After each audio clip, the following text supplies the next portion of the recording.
Well, hello ladies and gentlemen, what is going on? It's your boy Iz33, welcome back to another episode of the Anarchy analysis.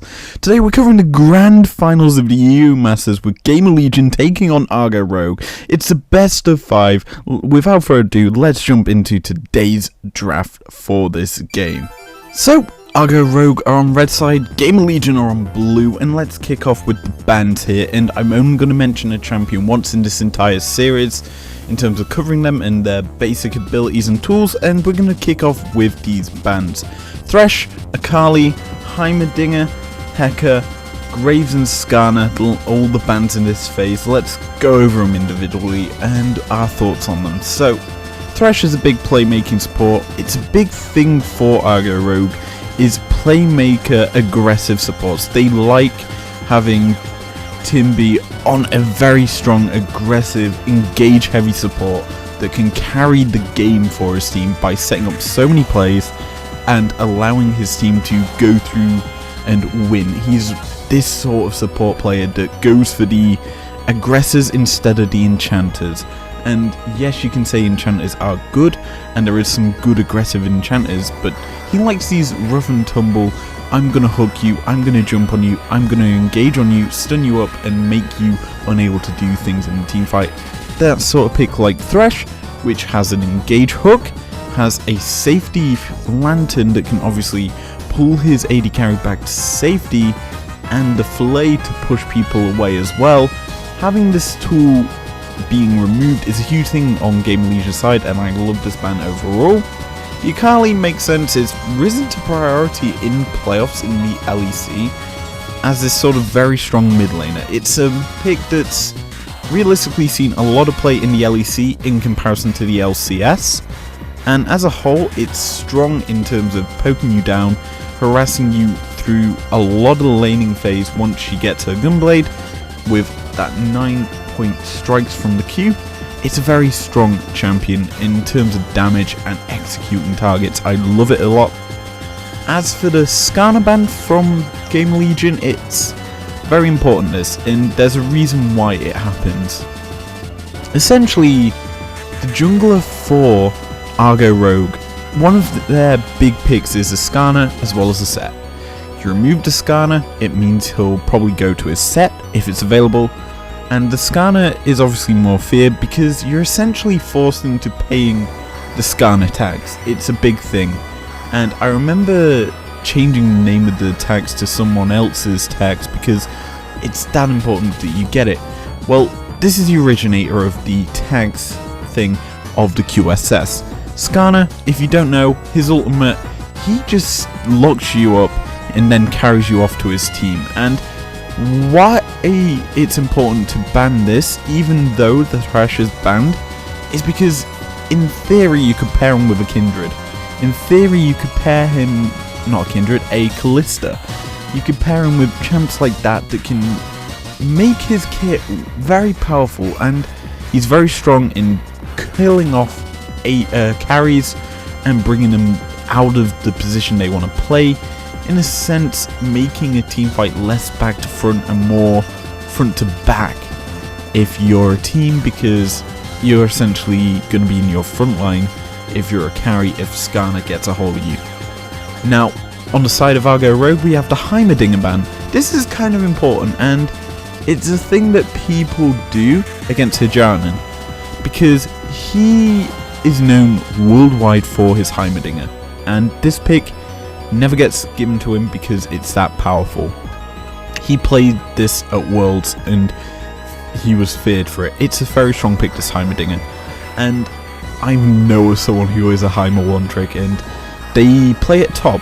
Now ADC Heimer is slightly different to top Heimer because it's not an island.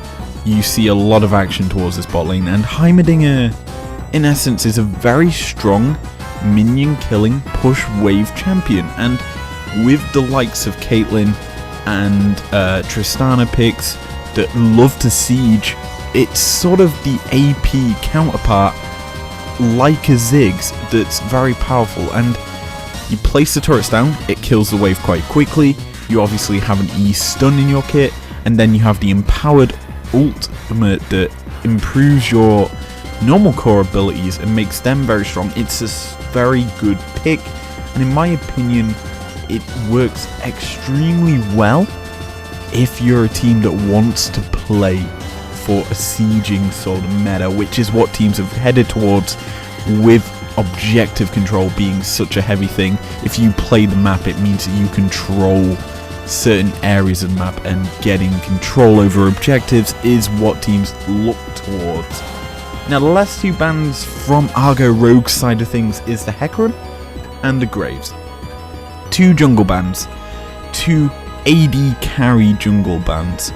Hecarim, very strong engage. Obviously, you run into the backline, kill off the carries that are going to be quite immobile, unless you get, say, a Bard or maybe even a Lulu or even an Enchantress support to essentially allow your AD carries movement.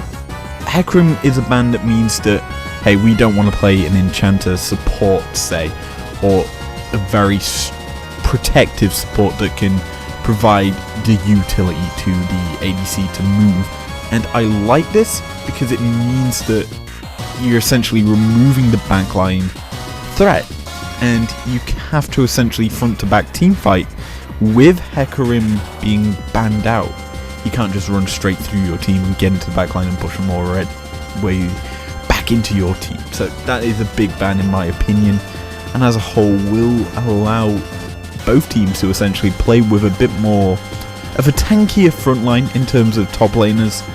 And this also favours some things Gamer Legion tended to go towards here in EU Masters overall. As for the Graves, yeah, again, it's a carry ADC jungler, very strong in terms of the early game clearing. He wants to just sit and farm, get to late game, and then kill you off with the power he gets. It's one of them champions that doesn't affect ganking too much. He just sort of farms, as I say, and realistically he plays a very strong sort of, I want to be the carry for my team and get to late game and do something. And that is what the Gamer Legion jungler is. He likes to be the carry for his team. He's a superstar jungler. He's what allowed Gamer Legion to get to the grand finals right now, and it's why we see quite a few target bans towards him in phase 1 of bans. Anyway, that is the first 6 bans discussed for about literally 7 minutes. Let's move over to our first round of picks, where we've got another 6 champions to discuss right now. So, first round of picks come through, and this is a Gamer Legion special, the immediate Ornn lock-in. Very strong pick for them. It's what they've obviously stuck for in the top lane as a major pick for them. Ornn, very strong in terms of providing late game scaling to the entire team with his ornaments, as well as being a very strong engaged champion, as well as a tankier frontline. It sort of favors this sort of style that I alluded to earlier with the carry front, with the strong tanky frontliners, instead of, say, a weak carry top laner like we're tending to see in other regions like the LCS with, say, Lucian tops and stuff like that. But Ornn works very well in terms of being that frontliner, and the response from RGO is actually very nice. It's a combination of champions. It's the Orianna, which is very good for Czekoslav because he likes picks at control lane. He's the superstar of RGO Rogue. He's their main guy to go to get ahead and perform well. It's a big pick here, this Orianna. And the great thing about Orianna is it provides movement speed to the carries, it provides movement speed to your jungler, who we're going to talk about in a second, because this pick is very vital to have that movement speed extra. And it also provides a lock-up ultimate that's very powerful, and since probably about Season 2 has been feared by most players in the game. It is that strong at turning around games. Orianna's Shockwave is powerful enough to just isolate off targets, kill them off, and allows you to work well. And usually you pair this champion with a ball carrying champion. Set, which is the jungle pick for RGO Rogue as their second pick in this game, is a very big one. You just stick the ball on him, you put the W down to give him the movement speed, or use it when he's on top of the enemies to damage them a bit more. And you also have the ball on him with the E to give him shielding, so he runs at the enemy team. He picks up maybe Dion if he's not Bellows breathing the ultimate, and Showstopper from the set takes him into the back line of Gamers Legion, and boom, brings him in with the face breaker, then carries a locked up with the Orianna having the ball on the set, press shockwave with the face breaker already coming through from set. That is almost a certain dead backline for Gamers Legion. It's a very powerful combo the teams have gone towards over the past few seasons, and with Set's introduction this year, it's very powerful. Love this combination, it works extremely well. That being said, the lock-ins for Gamer Legion is 2 carries, more specifically 2 AD carries in terms of the Kindred and the Jhin. Now, for me, this is interesting. Kindred is a strong jungle carry. She gets around the map, she picks up marks, and she's able to do stuff. However, as I say, she picks up marks. She doesn't really become a champion until she gets 4 marks. And as a whole, if Kindreds cannot get out of their early jungling phase with at least 1 or 2 marks, it's very hard for this champion to mean anything in the game unless you use her just for the Lamb's Respite, which will just make sure your team don't die in teamfights with the invincibility it provides when a champion's below a certain amount of health. Now, Jhin as a pick alongside it is quite interesting to me, because you don't have, say, GP in the top lane that can provide a pretty efficient lockup for the deadly flourish with that cannon barrage. You've instead got a Jhin who wants to open up with the curtain call. And looking at the team so far drafted for Gamers Legion, they have 2 carries. I'm not a big fan of it in my opinion, going with 2 carries. I mean, I would prefer to say maybe an AP carry in the jungle, or maybe even a tank, so that I have a strong front line that can actually deal with the big Set and Orianna combo. But Kindred as a whole works quite effectively in terms of getting ahead and doing work, whereas with the Jhin, you're quite immobile. You lock yourself up for 2 of your abilities in terms of you're stood in place to cast them and use them, in terms of the fact that you have the curtain call, where you place yourself and place 4 shots on a certain cone shaped area, and you have the deadly flourish, which is a long range stun. That's the effectiveness of it. But as a whole, I don't like these 2 champs. When you've got picks like Caitlyn available, which you're presuming that RGO Rogue's going to go towards, hence why you lock in the Jhin to essentially counter it, I'm not a big fan of that. Instead, I would have preferred, say, the Caitlyn Morg lock-in, because both champs are open here, and Morg can essentially stop that set engage pretty effectively. I would have preferred that as a pick for Gamers Legion here, but they go for this combination, which makes some sense, though I would have preferred others. Now, the last pick of this phase 1 we need to discuss right now is the Ezreal pick.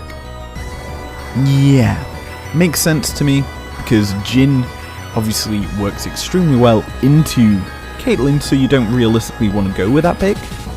And realistically, if you go into phase 2 with just the Caitlyn and no Morg, this pick means slightly less, because she isn't as strong as what people make her out to be, and she realistically needs the Morg or a binding champion, maybe a Lux, to go alongside her to actually threaten anything. So that's why I would have preferred Gamers Legion using their second and third picks on them two champs.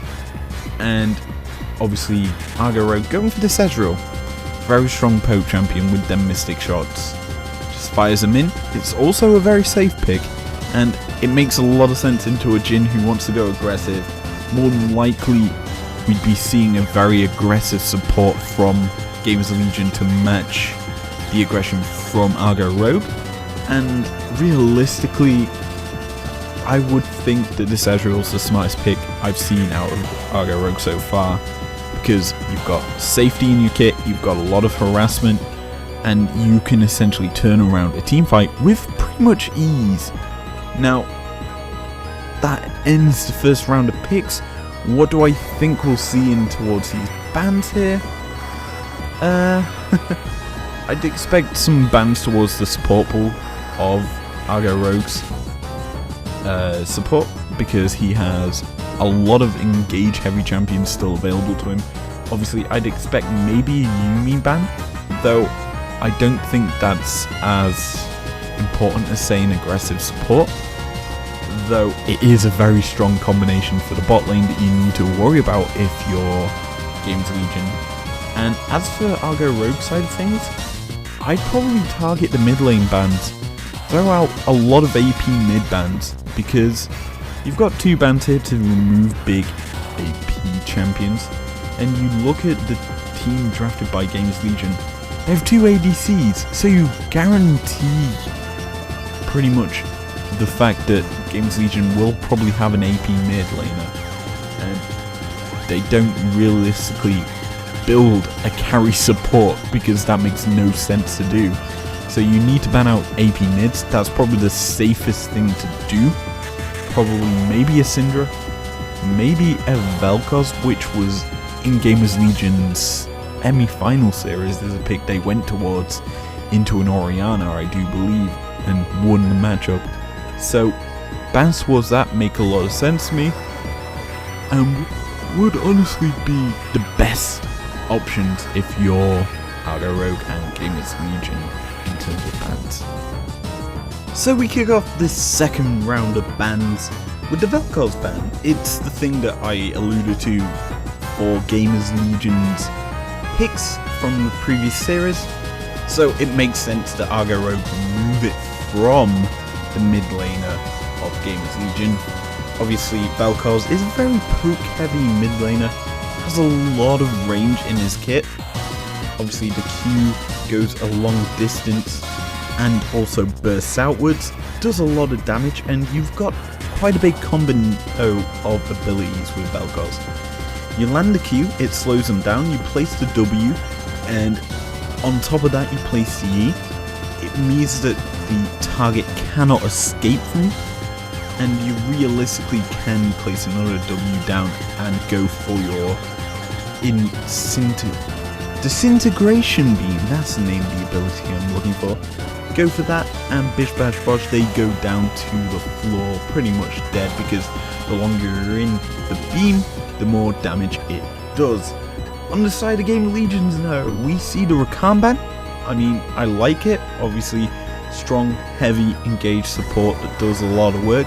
It means to me that Game Legion will not go for, say, a Leona pick, which would heavily counter the Rakan in terms of usage. And removing Rakan, which has a lot of counters, it's okay in my opinion. It's a pick that they get away with that could work exceptionally well for them. As for the next ban, it's the RGO Rogue ban here of another middle laner. Galio gets taken off the board here.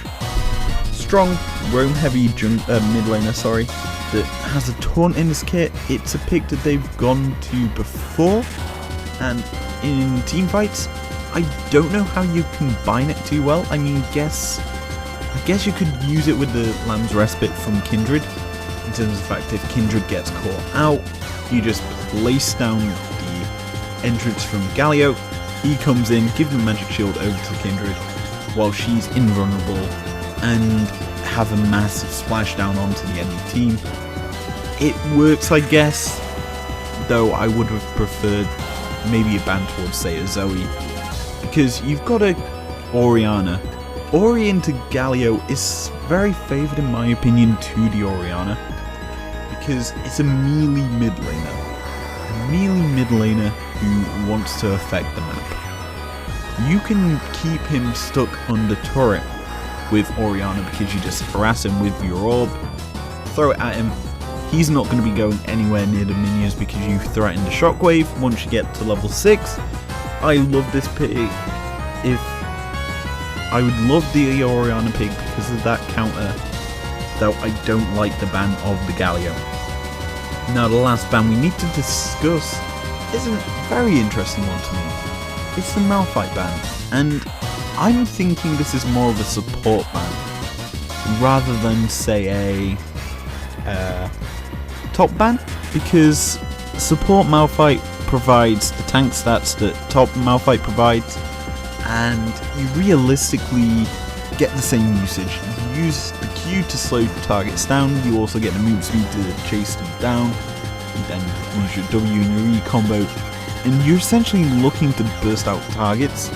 Though you are very strong in terms of having a lot of armor and shielding, you don't realistically look to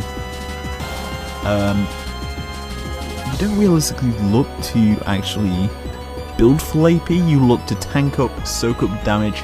You're very good at that as a Malphite, and it makes sense that it gets banned because it's a pick that I do believe they've gone to before RGO Rogue, and it makes sense for Gamers Legion to ban it.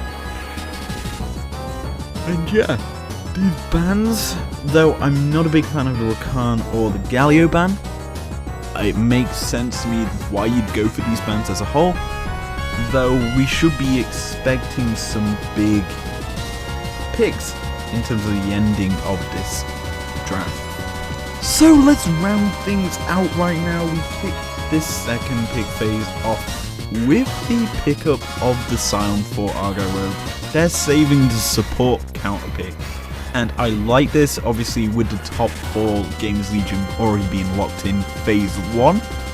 Scion makes sense. It's another tank frontliner that I think wins the matchup into the Ornn. Obviously you get a slight bit more range with your decimating smash of a Q, and you also have fairly even sort of harassment. Obviously with the W providing a lot of resistance in this Scion's kit, I think this champion works exceptionally well into the Ornn, and will probably get a slight push in early and win out lane that way.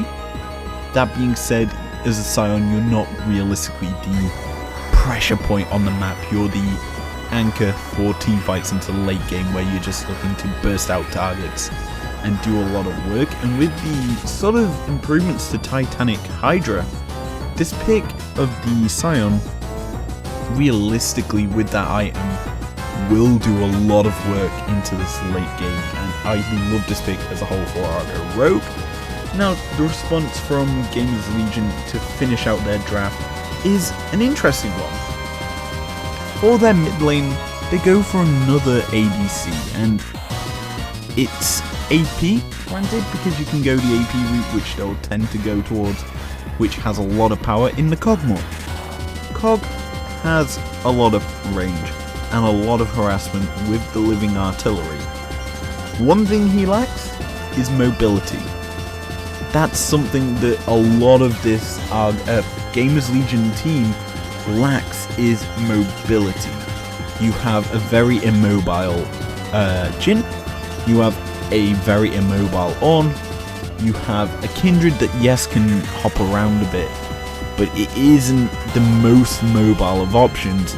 And realistically, all of this Gamers Legion team, your main carries just don't have the movement that's needed to essentially threaten targets. And as a whole, I would have preferred maybe even a Syndra pick here. Syndra, Zoe, all available. Syndra into Ori is a very skill-based matchup. Would made sense into going into that. Azir's also technically open, and Azir has mobility built into his kit, a lot of harassment in terms of AP, and obviously you also get the ability to threaten the map by pushing down turrets, putting up your own sun discs, and making it your territory. It's a great pick. I would have preferred this over, say, this cog. And the last pick for Games Legion that they show here, I guess makes up for the cog's low mobility as well as the Jin's. It's Tom Kench. Roam heavy support that provides a lot of safety with the Devour, that provides a lot of damage with that Tongue Lash as well, has Grayscale to protect himself. I like it as a pick. What I don't like is the fact that it's a support that's very defensive when you have a very aggressive ADC in the Jin. As a whole, I would have preferred, say, the Leona 8th. Nautilus here would work well. And having the heavy engage and the lockup CC tools, which also is your engage. You look at the entire Gamers Legion team, they only have one real engage tool, and that is the Call of the Forge God. If you had a Nautilus, you'd have Dredgeline, the Depth Charge, as your engage tools. You'd also have 3 forms of CC on that champion. Make a lot more sense than this Tom Kench, and you could essentially just go heavy aggressive because you have a very strong 2-tank frontline that can engage and burst down targets that way to provide time for your carries to do work. That would have been the option for me.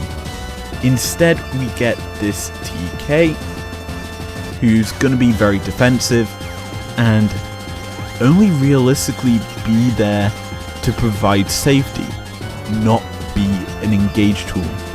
I don't like this as a whole, and I honestly think it gets punished here by RGO Rogue with their last pick of the game. It's the Bard. Big boy Bard, the objective control machine, works exceptionally well into Tom Kench. And you're probably wondering why.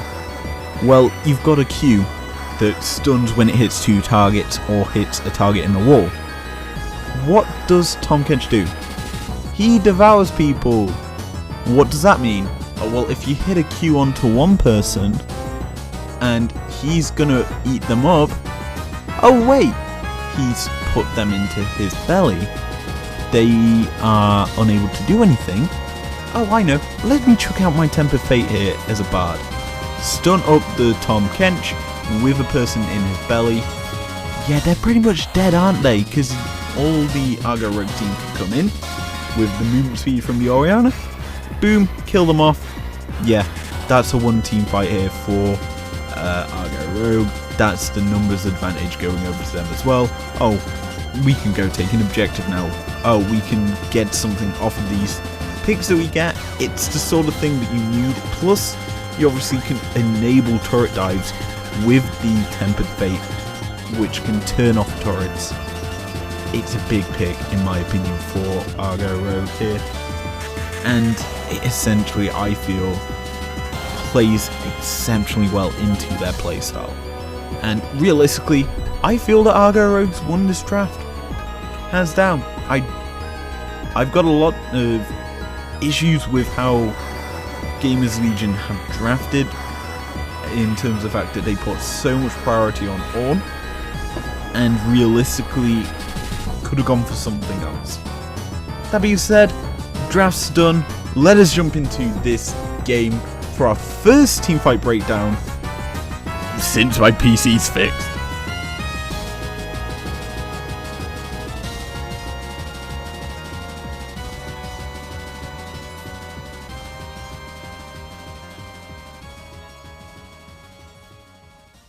Welcome to game number 1. We're kicking things off with an immediate shockwave into this team fight, with RGO Rogue starting this playoff, getting the first kill of the fight onto the Tom Kench that tried to save this Cogmore, but the Lamb's Respite not in time to save the kill onto the Tom Kench. And as a whole, it's a trade of kills so far. It's a 1-for-1, and re-engage comes through here from Argo Rogue as they catch out this Jin, who's forced into the back of the pit and has to flash over into the loving arms of a show-stoppering Set, who brings the smackdown and the second kill of the fight for Argo Rogue as the Kindred falls, and thus the jungler advantage for Argo Rogue comes over, giving them full control over this Drake pit. Now Sion continues to harass this Gamers Legion squad, and this third kill of the fight for Argo Rogue comes through as they kill off this Ornn, and the next one comes through as Jin falls finally.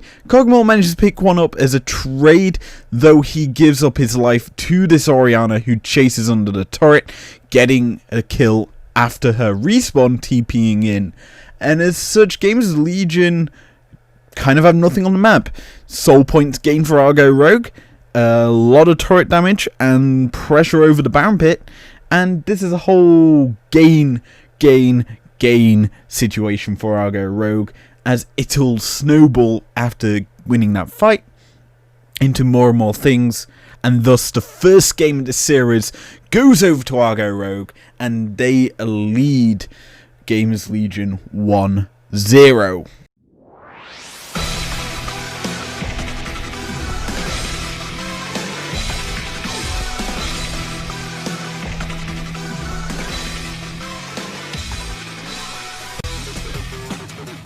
Welcome to game number 2, and we're getting into things with Gamers Legion returning to the blue side, Argo Rogue on the red side, and these first 6 bans are the exact same as game number 1.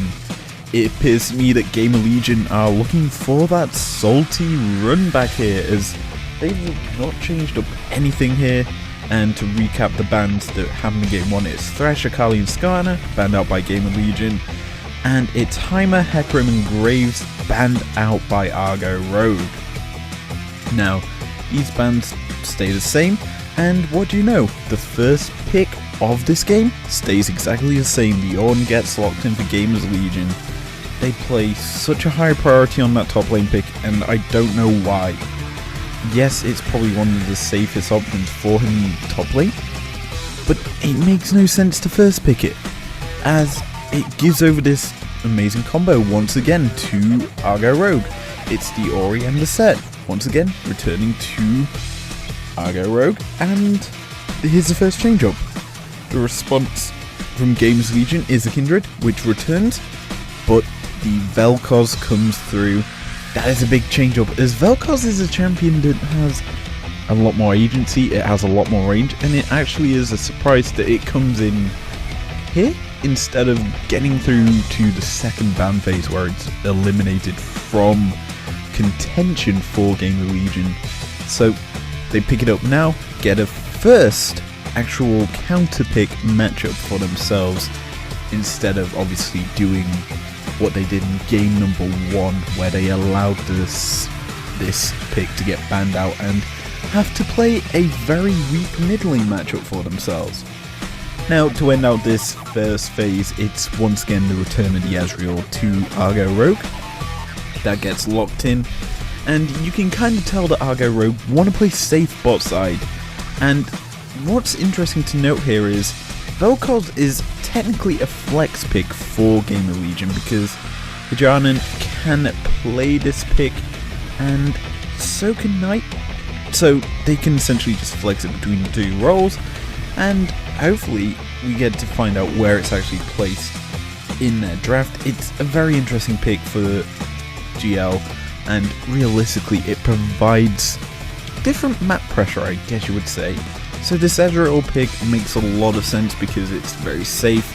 It means that if the Vel'Koz gets put in the bot lane, there isn't really that much gank availability for this Kindred to get in and get kills. So I like this pickup for Argo Rogue, even if it is picking the exact same draft that they had in game number 1. So second ban phase is upon us, and we see pretty much the exact same bans from Gamers Legion from game 1, which was Rakan and the Malphite.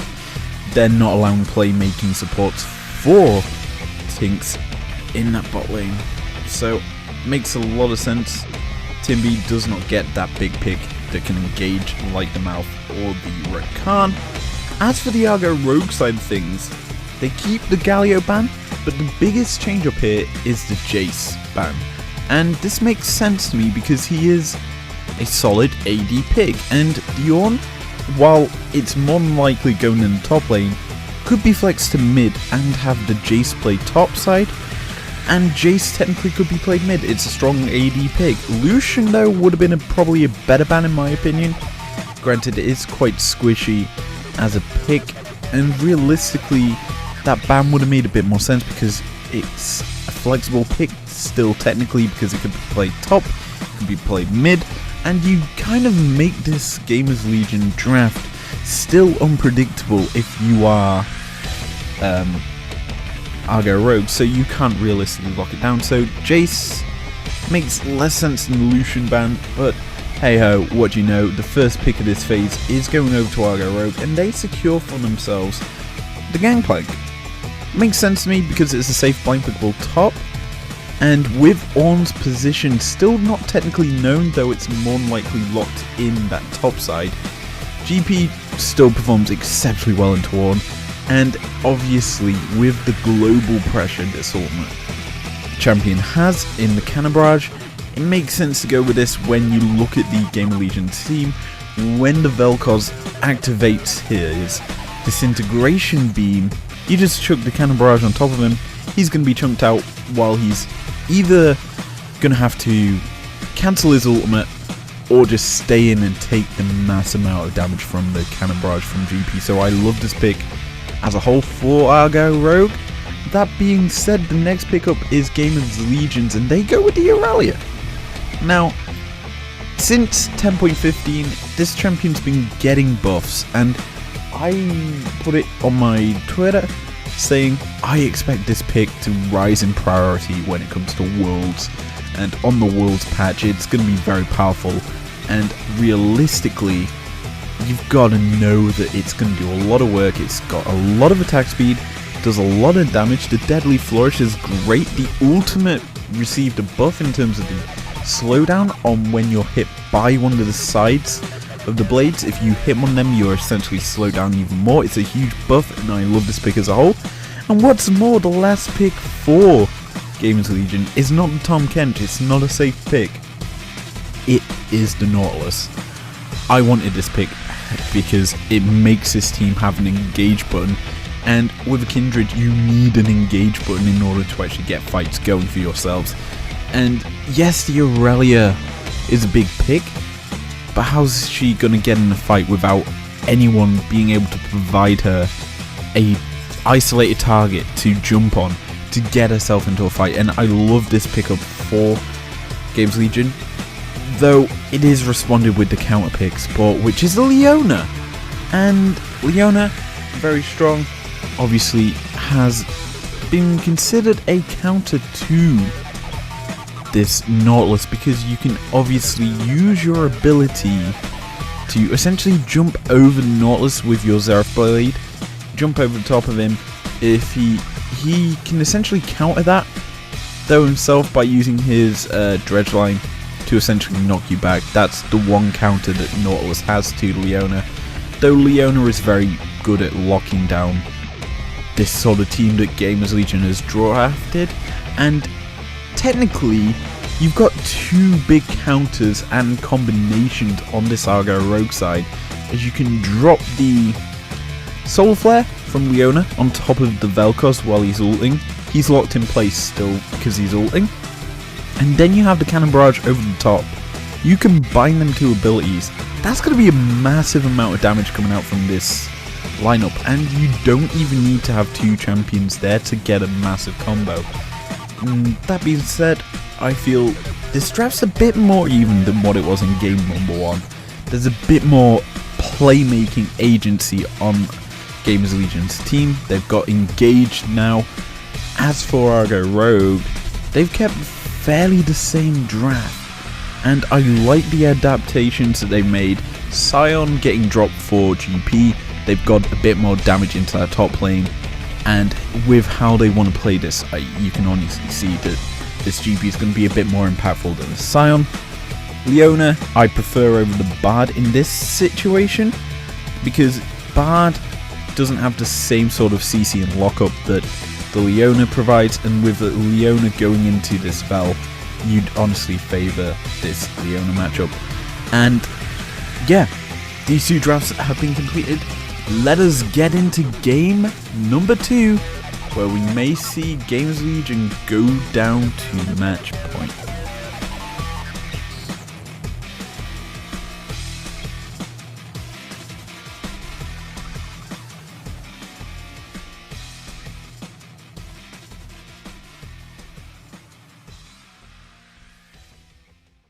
So for this fight, I wanted to focus in on RGO Rogue support Timby. He's playing a very hard engage heavy support here. Now, he starts this fight landing a 2-man Solar Flare onto the bottom lane of Gamers Legion. That essentially kills the Vel'Koz with his Zeref Blade, taking him into the back line of Gamers Legion. Now Timby is stuck in the backline of Gamers Legion, and a perfect usage of the Command Protect from the Orianna puts the shield onto Leona, as well as allowing this Leona to reposition herself in the teamfight and get a 2-man Shockwave to get the second kill of the fight for RGO Rogue. But Timby wants more. He continues his push as he lands the Zeref Blade onto the Ornn, which pulls the Nautilus back into this fight. Ori steps up because of the support stepping forward for RGO Rogue, getting the 3rd kill of the fight and allowing a Rift Herald to spawn and get this game win for RGO Rogue, taking them 2-0 up in this series and to match point against Gamer Legion.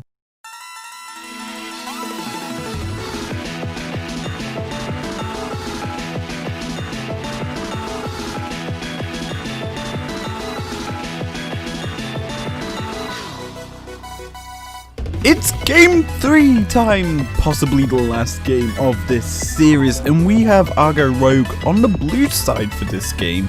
They getting shifted over from that red side that they found a lot of success on so far in this series. Now, RGO Rogue's bans stay pretty much the same. The Heimer, the Graves, and the Hecarim all get banned out by them, whereas Gamer Legion change up their bans. The Akali still remains as one of their main focal bans, but the Set and the Orianna have been moved on to this list of bans, and this is actually huge because that playmaking duo that they've been using, that RGO Rogue's been using, has been removed off the field, and this does technically free up 2 picks in the Thresh and the Skarner, which were the previous bans for Gamer Legion.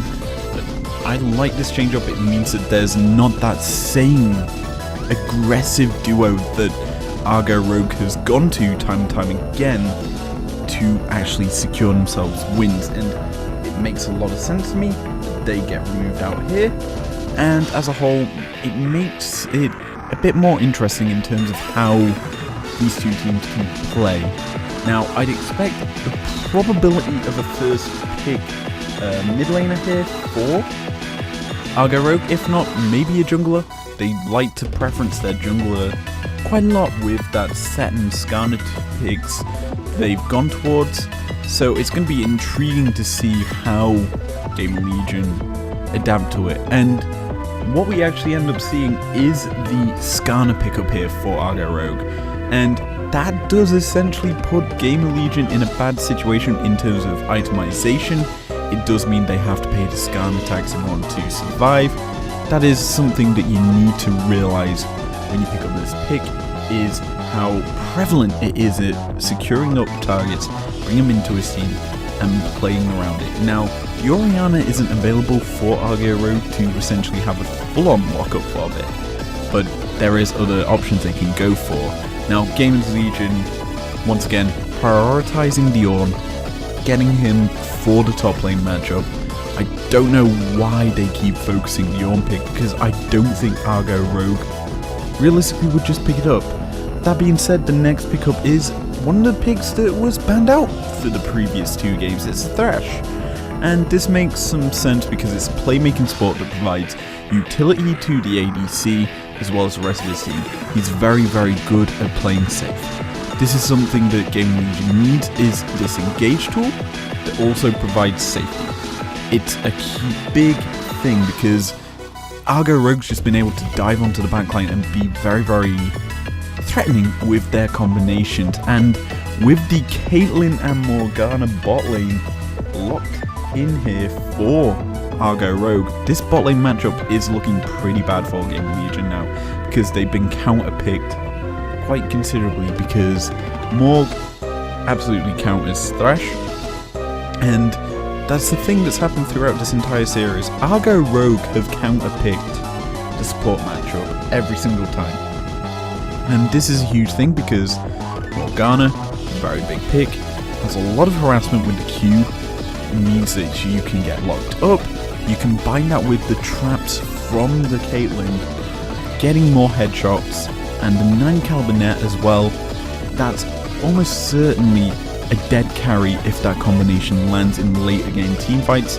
It's important to note how powerful this duo is. That being said, the pick that Gaming Legion go towards is Jinx, which has been considered a counter to Caitlyn in the late game in terms of matching the actual range that Caitlyn has. Though I would say it's not the best in the early game laning phase in comparison to the Caitlyn, because Thresh, while is a safe option, it's very hard for Jinx to actually CS outside of her turret range because Caitlyn and Morg just control so much of the lane without even having to loan to a game. It's a very powerful bot lane that needs to be respected. Our second ban phase now, and we see some returning bans as Jace and Vel'Koz get removed by RGO Rogue, a combination of a Game 1 ban and a Game 2 ban from the second phases being returned to the field here. Makes a lot of sense, obviously, with the Jace is a very strong pick for Gaming Legion to play in the mid lane, though I would still prefer a Lucian ban, and the Vel'Koz being very prevalent as a strong mid lane pick now because of Jinx already being locked in. It's a very good flex, and as a whole it makes sense. As for Gaming Legion, they ban out 2 mid laners here. They change up their bans considerably. It's the Azir ban and the Sylas. Now Azir makes a lot of sense to me, being banned out. It's a strong control mage, something that we'd expect Czechislav to go towards, as he's been controlling this matchup considerably with that Orianna, so going for something that's quite similar to an Ori makes a lot of sense to be obviously banned out. Azir has a lot of harass with them Sand Soldiers and the ability to shift and shuffle around into an Emperor's Divide to push back the enemies into his team, essentially having a set ultimate that hits multiple targets is how Azir is perceived, because you can obviously push back a lot of people into your team. It's a very powerful pick that needed to be removed. Sylas makes a lot of sense because Sylas gets a lot of damage through his AP stats, and he's a very powerful mid in terms of having a lot of harassment with his autos and his ability to steal any ult. And with the Gamers Legion lineup, you've got the Jinx Super Mega Deathfire Rocket, you have the Call of Forge God and the Box as your 3 options we know so far. The other options we'll discuss in a couple of seconds, which are quite powerful in my opinion in terms of ults. So having them would be huge if you're the Sylas, so removing the Sylas pick is a big thing, and I actually respect it a lot. So our last round of picks now, and these are actually quite interesting, as Gamers Legion go for an AD jungler in the Olaf. I like this pick. It's the first time I've liked their jungle pick, and it's not a Kindred. It's strong. It has CC reduction. You look at this RGO Rogue squad, you've got the Morg bindings, you have the traps, you have the Skarner, all big CC chaining champions. You just pop Ragnarok as the Olaf and them tools do not affect you. It's a great pick in my opinion for Gamers Legion because it's a huge counter to most of this RGO Rogue squad, and I like it a lot. It makes sense. You get a lot of healing. It's a harassing jungler that clears quite quickly, can take early objectives. Big pick, insanely good. I'd expect it to do well here for Game of Legion, though the response from RGO Rogue makes me wonder how well it'll do, as the GP, providing that global ult, worked extremely well into the Ornn in the previous game, and there's Zoe getting locked in here for the first time this series. Zoe, I like a lot, very powerful pick because she can poke you down, harass you, and with the options that are available to Gamers Legion, you'd have to go for something like an assassin-y mid lane pick, or even a Syndra as a counter to this Zoe, with Orianna already being banned out, a major counter into Zoe. It's nice to see that this Zoe can be locked in with a bit of safety, knowing that there's no real big damage threat that can lock her up easily other than the Thresh with the current draft so far. And as a whole, I like it because you can poke people down, sleep a trouble bubble. If it lands, it's huge, it's powerful. Though you look at the entire Game of Legion squad, you obviously have the Olaf being your able to avoid it. Ornn's not the best target for hitting CC onto in order to kill him because he doesn't take too much damage. Thresh doesn't take too much damage either, and the only real targets will be that Jinx, because the last pick for Games Legion is the Echo, and this pick is a huge pick in my opinion, and it's probably the main reason why Sylas was banned, is you do not want to allow the Chrono Break ultimate of Echo to go through to a Sylas, because it's so powerful for a Sylas who has built-in healing tools into his kit with the Kingslayer.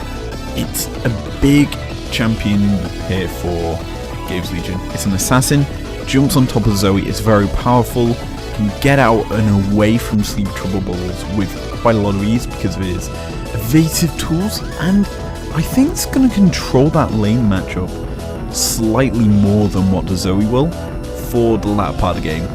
Now, that's the draft done and dusted for Game 3, and honestly, Gamers Legion have improved their draft once again, even though RGO Rogue has still got a very strong squad.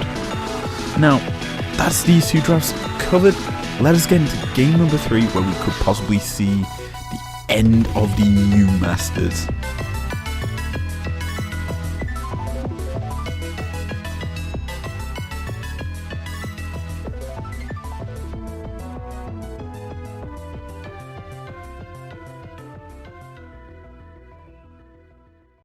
So we kick off this play with Gamer Legion running RGO Rogue away from the Baron, which they started up, and as such they decide to start up themselves.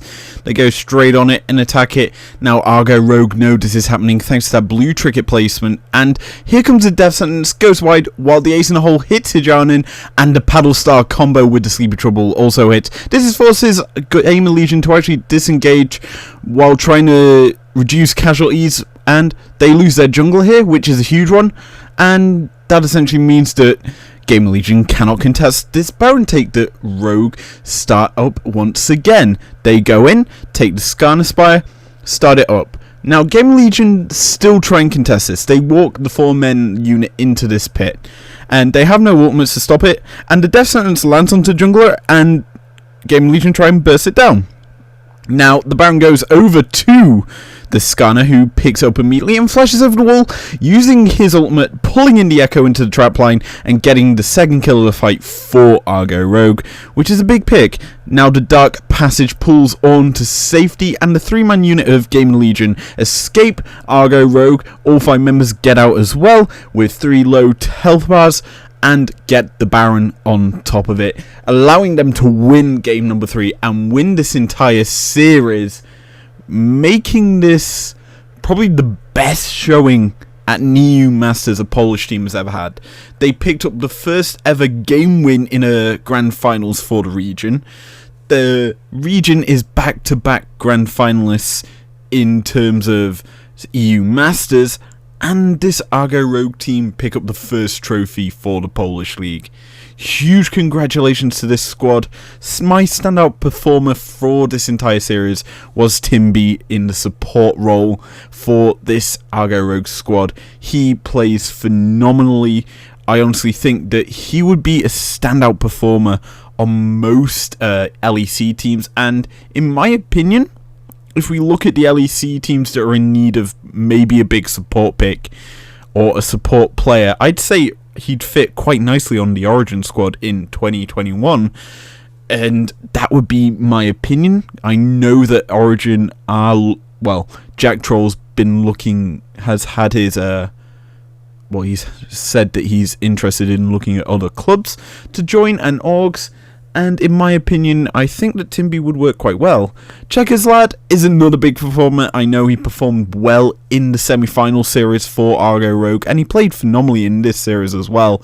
Obviously, at the end of that play that we just saw, he was 5-2-3.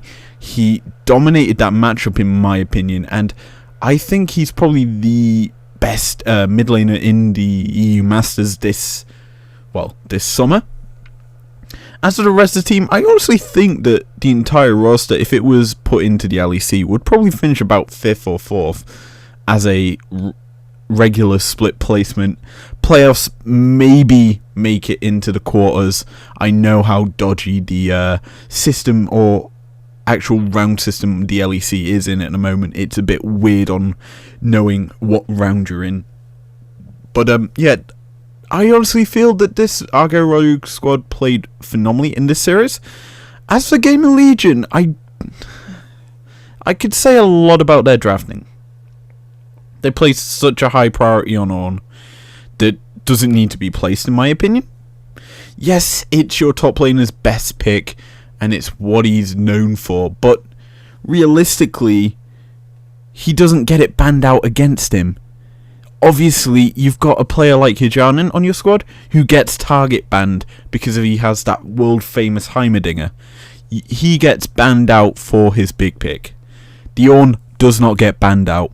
It means that teams don't fear it, which means that you don't need to put such a high priority on that pick yourselves, meaning that in theory you could just save that pick to third rotation of picks, maybe even after the second ban phase, if it gets through that far. I know Ornn gets banned out in the second ban phase a few times this year. I don't think it has been first banned yet.